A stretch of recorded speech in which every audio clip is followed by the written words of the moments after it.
right, Mo. So he embarrassed himself trying to steal your moment. This was your shining moment, man. This is a perfect example of how sometime when you are attempting to hate on someone, especially someone who is a friend of yours, how you can be so delusional and end up making yourself look like the fool in the end. This was poetic justice for me, and I will remember this moment for the rest of my life, and it all surrounds friends and basketball.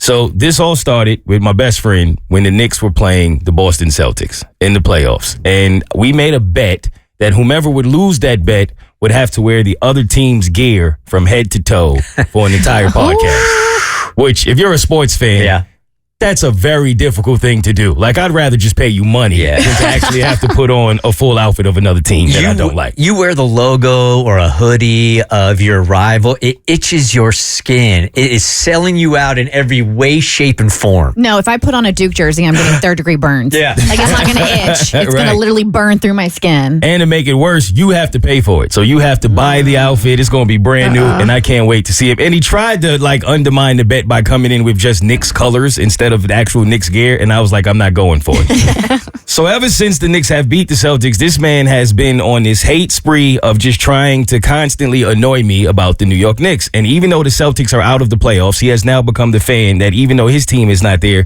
just wants to see your team lose. And he's at me and at me and at me. So I'm in the Philippines, and it's a playoff game. The Knicks are playing the Pacers. And the Philippines are 12 hours ahead. So where I am, I have to actually wake up at 8 in the morning. I have to set my alarm at 8 in the morning in order to watch the Knicks game. That's easy to do when it's your team. It could have been 4 in the morning and you would have set that up. Which I've had to do before as well. So I wake up, I'm watching the game, and he's watching the game, and we're kind of texting back and forth, just talking to each other. And it was weird because I knew he was having a party, and he had a lot of people over at his home, and they were like having a watch party for the game. But as he was texting me things as the game was going on, some of his texts were just a little weird because I was like, that's not exactly what just happened. And then there was a point when he was saying something about, the Knicks better pick it up. But at that point in the game, the Knicks were winning.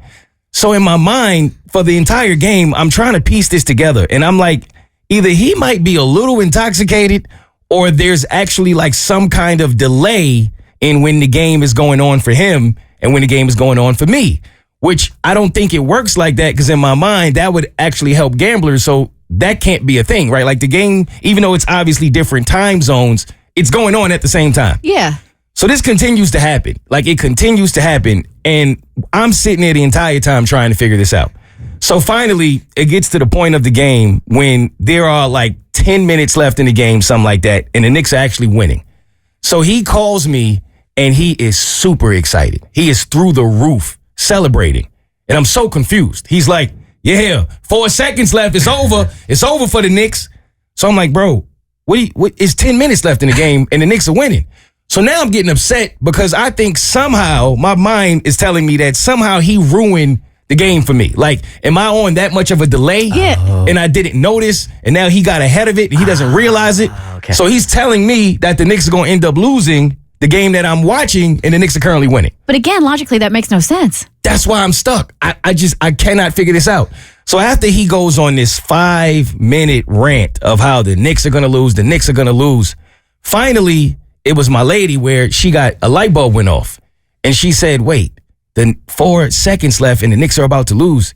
She said, that's the last game. That's not the game that's going on now. Oh, come on. So I said, there's no way. There is absolutely no. So I said, hey, bro, are you at home watching this game like with people? He said, yeah, we all here. We all watching it. And I hear them in the background cheering and everything, right? Yeah, get the Knicks out of here.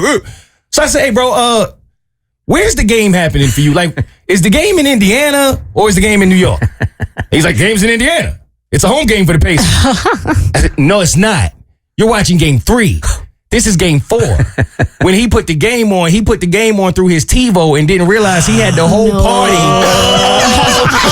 The whole party watched all of game 3, and those results happened 3 days ago. That's fantastic. The Bert Show.